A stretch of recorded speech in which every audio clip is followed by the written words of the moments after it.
now talk to you a little bit about higher education, because when countries need to move forward, they need to realize that their real wealth lies in their children. It's not the oil or the gold or the minerals that are important in this day and age. What has become the single most important thing for progress is innovation, is entrepreneurship, is discovery. You stand on the street of any city in the Islamic world and hold your watch out, and you will see about $5 million worth of cars pass in front of you. Where did the money for those buying those cars come? It came from us, from our little earnings. Where did it go? It went to Germany or France or Japan or wherever this technology that you have got is coming from. So technology is acting like a huge suction cup, and it's sucking the little wealth that we in the developing countries have. And so unless we are self-reliant in technology, we are not going to progress. So the requirements for progress in this day and age are firstly human capital with the knowledge and skills, technology, and the infrastructure and incentives to innovate. Let me give you the example of Korea. Korea had, there's a direct relationship between higher education enrollment and exports. If you look at 1960, about 50 years ago, the higher education enrollment in Korea was 5%. This is where Pakistan is today. We have a higher education enrollment of about 5%. 5% of the age group of 17 to 23. But Korea then rapidly increased its enrollment, and in 2009, 92% of children between the ages of 17 to 23 were enrolled in higher education institutions. And if you look at the exports, from $32 billion of exports in 1960 of Korea, they've gone up to about $350 or $360 billion. So there is a direct relationship. Now, it's important to invest in every level of education. It is not enough to just talk about higher education. You have to have primary, secondary, technical, and higher education, because it has to be a balanced approach across the board. However, one cannot do the opposite either. And this is I recall a conversation with the President of Sri Lanka some years ago when he told me we made a bad mistake. And the mistake was that we invested a huge amount of money in lower level education, but we forgot about higher education. So as a result, Sri Lanka has an excellent school system, very good literacy, above 95%, yet it remains a poor country because they did not develop the universities or research centers, and they could not develop innovation and entrepreneurship. So you can't have one or the other. It must be a balanced across the board approach. In Pakistan, unfortunately, what we find is that the expenditure as a percentage of GDP has been very low. In 2001-2002, it was about 1.5%. It went up to about 1.8% or so, but then has come down again, and presently it is about 1.2% of our GDP. Now, this is like countries like Togo or Bhutan or Nepal. So this level is a shame for us, that country, a nuclear state like Pakistan, investing so little. And the problem is basically twofold. One is a feudal system that you have, which doesn't really encourage education.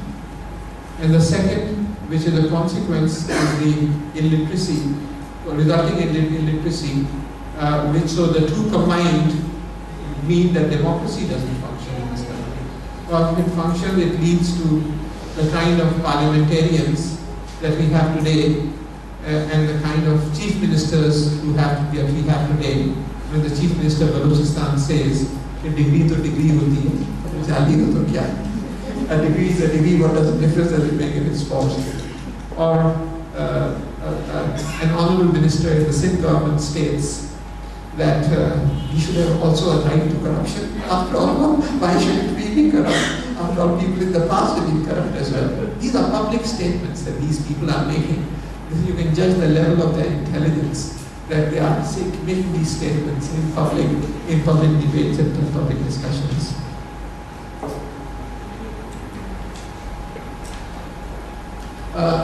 This is just shows that higher education normally, you have to have a balanced approach, as I said. Normally, internationally, about 1/3 should go to the higher education and 2/3 should go to the lower levels.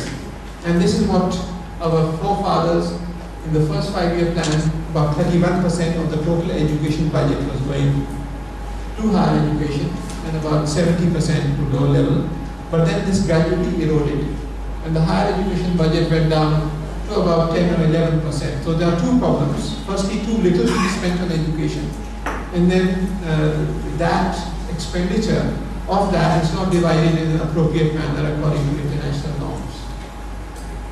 So I was appointed as a Minister for Science and Technology back in 2000, and I persuaded President Musharraf at the time to give a substantial increase in the budget for science. So we ended up with a 6,000% budget increase in the budget for science and technology, and some 2,400% increase in the budget for higher education.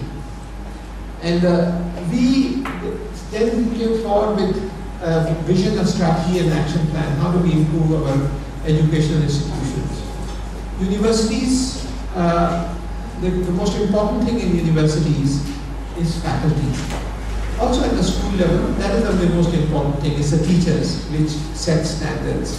Universities are not about beautiful buildings, they are about beautiful minds, they are about creativity. And there's a fundamental difference between a college and a university. A college is largely about transfer of existing knowledge. A university is judged in this day and age by its ability to create new knowledge and to extend the frontiers to new horizons. So all the international rankings of the universities rely on creativity, research publications, PhD output, international honors and awards won, etc., etc. All are linked to creativity. And so, if we want to improve quality, and this was the emphasis that we gave during the time that I was there, we said we have to invest in our brightest young men and women by sending large numbers to top universities abroad, and then creating an enabling environment to attract them back. And of course, then the curriculum, the doctoral thesis, the library facilities, the infrastructure, and quality assurance systems were all systematically worked upon.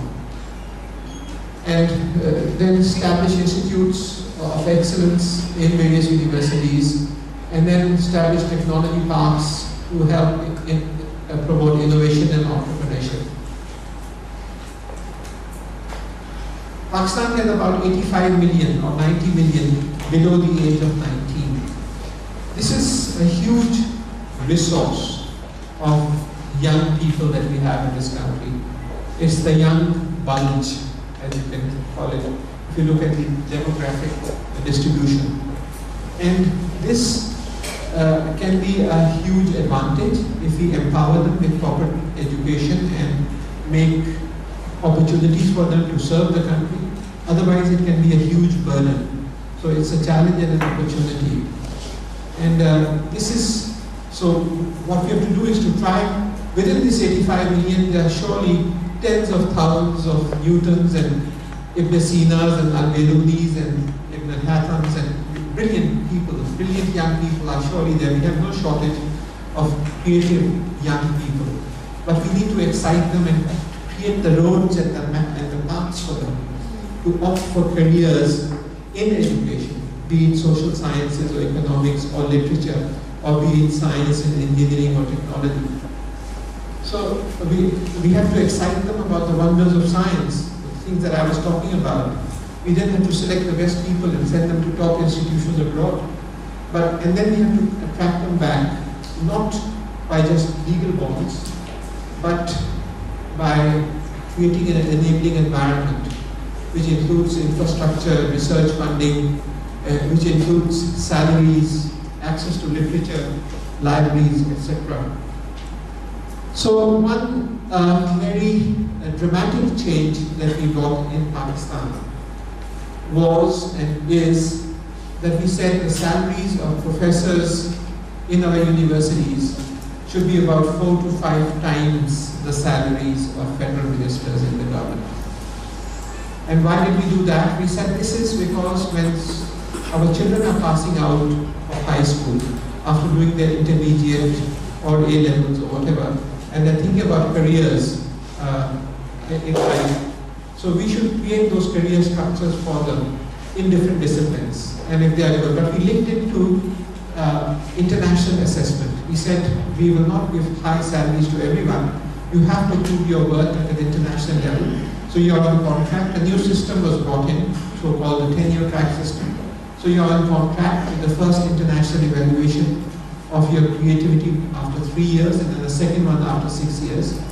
And if you make it through this rigorous check, if you make it through this, then you are entitled to get permanency of tenure at a higher salary structure. We also reduced the tax by 75%. And so the maximum tax that academics in Pakistan pay is 5% only as one of the incentives. And then we started sending a very large number of students to top universities across the world. Some 11,000 scholarships were awarded, about 5,000 of them at the PhD level. And the world's largest Fulbright program was initiated with half the funding coming from the Higher Education Commission. And the selection process was very interesting, and it created a lot of people were very upset with me because of the selection process. What we said was that if national imtihan hoga, there will be an examination at the national level, and this would be held every 2 or 3 months. And the best performing students, so 15 or 20,000 students were appearing in this examination. The best performing students would be shortlisted, some 500, and then we will invite teams of professors from those countries to which these students are supposed to go. So if they're going to Germany, 5 or 6 German professors would come to Pakistan at our expense. They will go to Karachi, Lahore, Islamabad, and interview these shortlisted students. Nobody from the government was allowed to sit in the interview process, and they will make the final selection. So it was a purely merit-based selection, and as a result, we had absolutely outstanding students going abroad. And many of them, I got many letters from the professors in France or Italy or Sweden or Germany saying that we haven't seen such brilliant students from anywhere in the world. If you have 10 times as many students, do send them to us because we will happily absorb them. So this was, a totally merit-oriented approach, which of course created a lot of enemies because ministers की सिफारिशें आती थी और सीधी रद्दी की टोकरी में जाती थी वगैरह प्राइम मिनिस्टर साहब की भी कई कॉल आई लेकिन हमने कहा sorry, we don't listen to these kind of things. And as a result, the program was really outstanding. And the students who went abroad, for every one of them, about a year before he or she was about to return, we said you have a research grant available for $100,000. Of course, you have to write a research proposal and get it, so that even if you're coming to a small university in Balochistan, where you may not find the necessary infrastructure or facilities, you will get 60 or 70 or 80 lakhs of rupees for buying equipment, buying chemicals, buying books, buying journals. So a research grant. And then we also said that you'll have a job to come back to the day you land in Pakistan. Now, this was a difficult nut to crack a little bit because होता ये है कि universities की अपनी selection process होती है. They advertise, and then there is a selection board, and this can take 6 months, 8 months, 10 months, a year sometimes before a job can be offered. This can be a very frustrating time for students who have returned, and we have had a bad experience some 15, 20 years ago when we sent, through the Ministry of Science and Technology, some 400 students were sent abroad. But when they came back, they found there was no job, they hopped around, and most of them just left, and it was just a huge disaster. So this time we said that we will take care of this, and so we had a matchmaking system, identifying who wants to go where and which university is interested in absorbing him. But then we said, that from day one you will have a job to go back to come back to, but your job will be, the Higher Education Commission will pay the salary for the first year. So we created a buffer program in which HEC took care of the salary for the first year while the university was going through its motions. So all these problems are resolvable, and so this program has worked very well.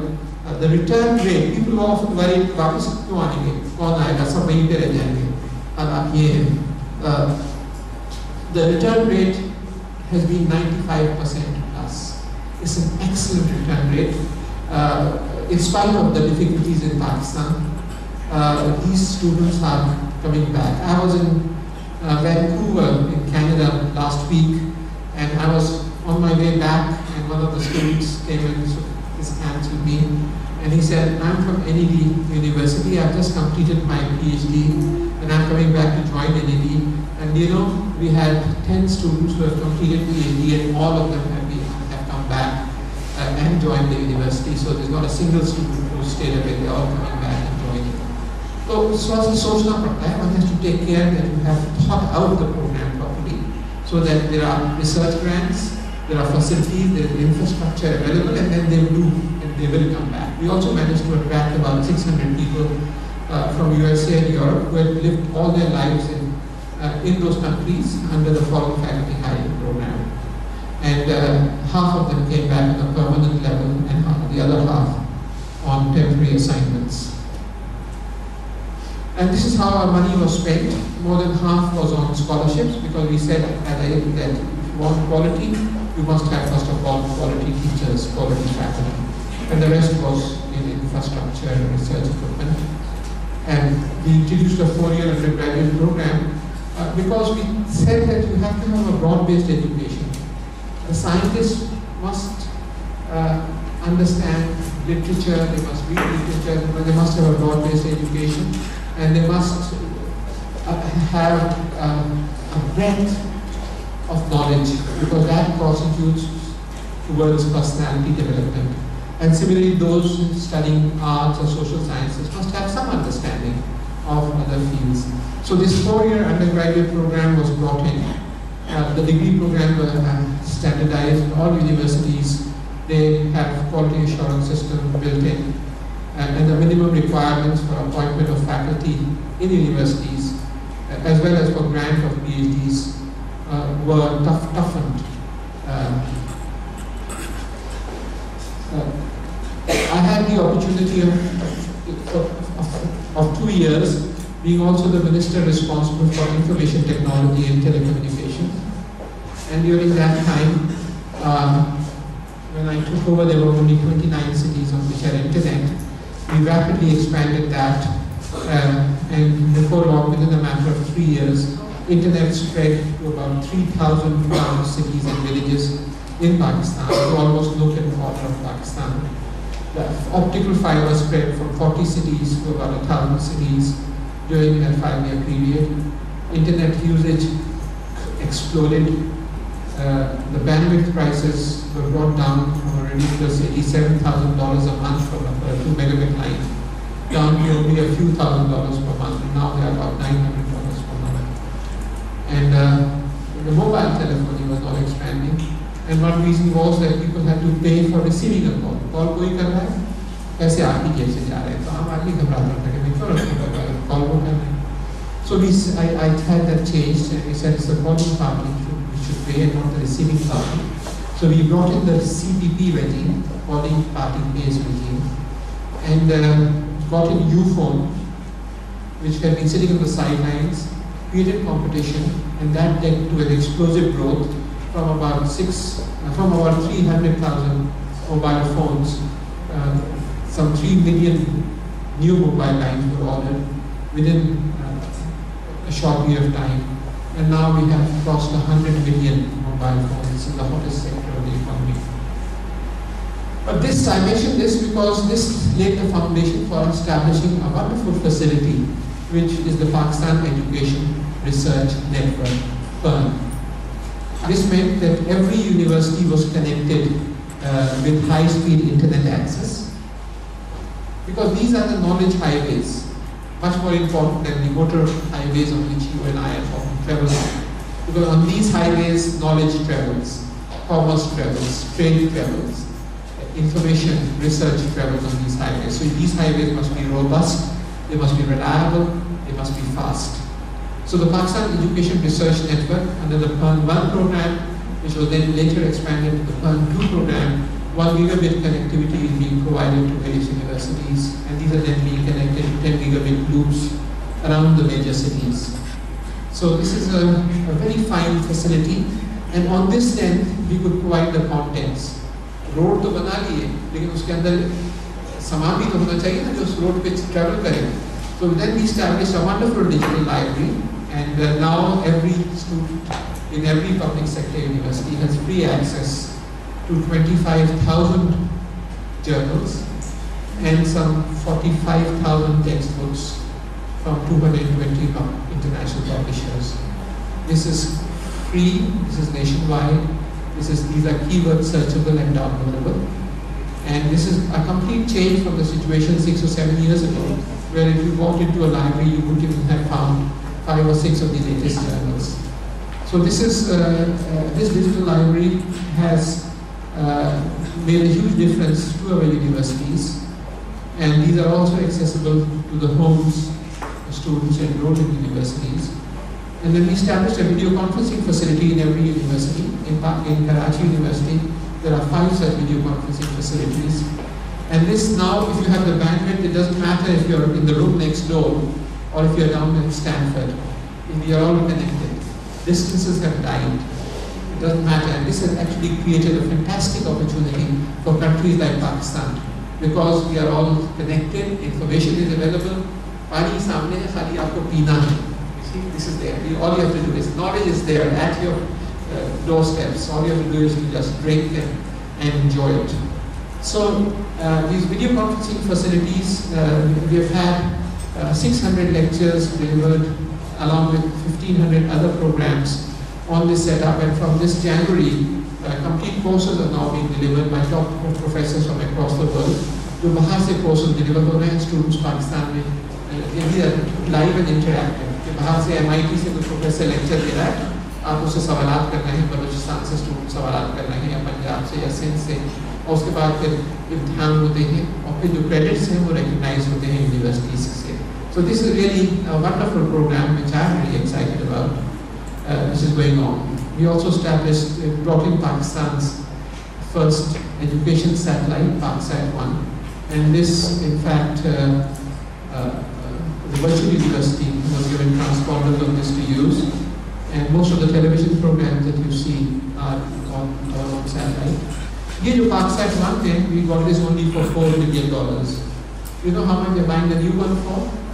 $400 million. So this is something during this period. If you look at 1947 to 2003, by 2003 only 135,000 students were enrolled in universities. But then as a subsequent 6 years, as a result of the measures that we had described, the enrollment jumped to 400,000. So tripling of enrollment. The number of universities and degree awarding institutes went up from 59 to 127 within a short period of 6 years. The gender balance evened out. The green are the men and the red are the women. So they are almost equal now. But one of the most exciting things that happened was the enormous increase in research publications at an international level. A 600% increase in research publications in internationally abstracted journals, 1,000% increase in citations. Citations क्या होती है? How many times is our work being quoted by others? How many times? कितनी दफा उसका हवाला, references कितनी बार दिए जा रहा है? So there was 1,000% increase in citations, and this is how, in 2000 there were only 500 research publications, but by 2009 it had grown to about 4,600. And this chart is particularly interesting. If you look at the PhD output of our universities, 1947 to 2002, in this 55-year period, Pakistan had produced only 3,200 PhDs. In the subsequent 7-year period, 2003 to 2009, almost the same number of PhDs were produced. So there was a huge surge in PhD output. However, this second surge that I'm talking about was linked to quality, because we said all theses must be evaluated by 2 experts in technologically advanced countries. So all the theses have to be sent abroad by the universities to foreign countries. Pakistan did not have a single university in the top 500 of the world in the year 2003. Now, we have the National University of Science and Technology.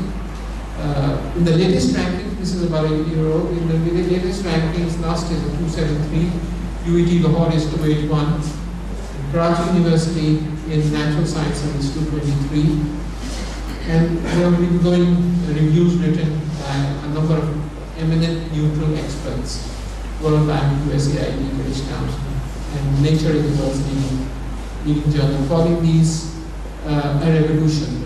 And this is the Civil War at Austria, for this work that I have also from Italy, across the Academy of Science and the developing world. And the Royal Society, which is the world's famous society that we're reading out, has published a book. It's called A New Golden Age. And they said in that, and I quote, Pakistan is the best practice model to be followed by other developing countries. So this was internationally appreciated. And interestingly, India became quite worried at what was happening in Pakistan. And there was a presentation made to the Indian Prime Minister about this tremendous change that was occurring in Pakistan. And the Indian advisor to the Indian Prime Minister, Professor Rao, made a detailed presentation to the Indian PM. And this was published on 23rd July 2006 as a report in Hindustan Times. And the heading of the article was Pak Threat to Indian Science. And it was written by Neha Mehta. And it started with the words, Pakistan may soon join China in giving India serious competition in science and the nuclear profession in Pakistan. So we must have been doing something right if the Indians were concerned. So, and some of the people who were coming back with the scholarships, they started winning international bids. For instance, a 20 billion rupee grant was won by case in Islamabad. And so something very, very good started happening. Suddenly we found, just about 4 or 5 months ago, that the government decided that they want to destroy HEC and break it up into pieces. So what was the problem? The problem was that actually under the Constitution, the Higher Education Commission is completely protected, because under the 18th Amendment to the Constitution, it is already included. The functions of the higher education are included under those protected lists, list part 1 and part 2. If this had been allowed to happen, you would have had multiplicity of standards. You already have this in the school system, unfortunately. Each university would have been going its own way. Each province would have been going in its own way. There would have been no direct linkage with national development programs. So, the scholarships and what the focus to help the weaker provinces would disappear, because each province would be for itself. For instance, if you look at Balochistan, they have got 8% of scholarships instead of their quota of 5%, the normal quota, because these were not quota-based. And similarly, if you look at the enrollment in Balochistan, they have jumped up in university enrollment from 4,300 in 2001 to 11,000 in 2010. Similarly, Jammu and Kashmir, the enrollment has gone almost 4 or 5 times. And and the number of universities also increased from 2 universities in 2001 to 6 universities in 2009. And a major problem would have been recognition of degrees. You see, the degrees issued by Pakistan from Pakistan universities are now internationally recognized. And that is because Pakistan has, after peer review, become a member of the relevant international accreditation authority. And this recognition is given only after peer review. It's become a member of the Asia Pacific Network of Quality Assurance Agencies. And this responsibility cannot be transferred to other organizations. So previously, if our students used to get degrees, they were not recognized, so they were told when they went abroad, you may have an MA, but we don't even recognize it, you have to do a BA again. And this was a common problem. That doesn't happen anymore because our degrees are recognized. And the moment you dissolve HEC, then this whole system goes into thin air, and then you have to try and get this recognition all over again from ground zero. Moreover, the world over higher education is a federal subject. For instance, in Korea, the Minister of Higher Education, he's been made the Deputy Prime Minister in order to have the political power. In India, the University Grants Commission is headed by a person who's a federal secretary. In the UK, it is the Minister of Education and Research who heads higher education. And Malaysia, Turkey, Egypt, Indonesia, Japan, China, all over, it's a federal subject with very few exceptions. And the reason is that linkage with national development programs. You have to link the workforce development with the national requirements. So why were they trying to do this? Well, firstly, when the Higher Education Commission was set up, the law, this happened in October 2002, when the law was approved. It was set up in a manner so that it would be completely autonomous. So the Prime Minister would not, or the President, whoever was the Chief Executive, would not have the ability to fire the head of the organization. So this was unheard of in a country like Pakistan. In fact, the law clearly stated that the chairman of the Higher Education Commission could only be removed if he was found to be proved to be corrupt, or if he was mad and proved and certified to be mad, or if he was so ill that he could not perform his function and come to office. These are the three reasons the law clearly states.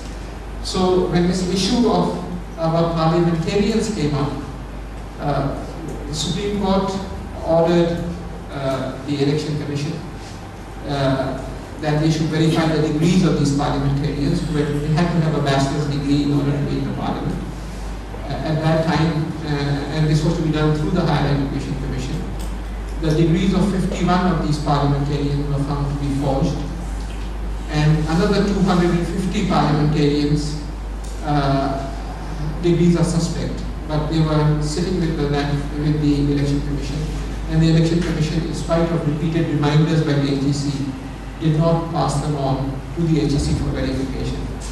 So these parliamentarians said, let us kill the very organization which threatens our existence. Let us shred it into pieces and distribute the pieces into the provinces, and that will be the end of story. At the moment, you can't do anything. The government then officially issued a notification, shredding it, so these orders were issued under a notification. And it was at that time that I decided to take a stand, and I started writing articles in national newspapers. I talked to various politicians, I talked to Dr. A.Q. Khan, who also wrote an article in favor of HEC, and a momentum built up. You would have seen some of the interviews which were taking place at that time on national television. I also held a number of press conferences. I happened to be the president of the Pakistan Academy of Sciences. And lo and behold, there was a lot of support forthcoming. I was pleasantly surprised that all over the country, the universities and the students stood up and said, yes, we don't want HEC to go, we want it to remain. But then I filed an appeal to the Supreme Court, and I went to the Supreme Court personally, and the Supreme Court then accepted my appeal and issued orders saying that the fragmentation of HEC is against the Constitution. That then froze everything in its tracks. So this whole business of verification of degrees was actually responsible for this, and all the 72 vice chancellors of public sector universities, in fact, passed a unanimous resolution that HEC should not be removed. And the issue of provincial autonomy was just a big hoax. Why was this? Because कल ये रहते कि province को कुछ नहीं दे रहे थे, इसके टुकड़े करके, and federal government के तहत ही through they were creating different organizations. For instance, the degree verification was to be done by a new Federal Commission of Standards of Higher Education, which would operate under the cabinet division. So they were just handing the pieces over to other bodies, and they, in fact, when the provinces realized that they are getting nothing, because these are already provincial universities, and the provincial secretaries are already members of the higher education, all 4 provincial secretaries are members of the 18-member higher education commission. And the federal government then told them, sorry, you can run these universities, but we won't pay you any money. You will have to use your own budget. So then they lost all interest in the provinces, and that was the end. So that was, I think, the turning point when they said we don't get any money.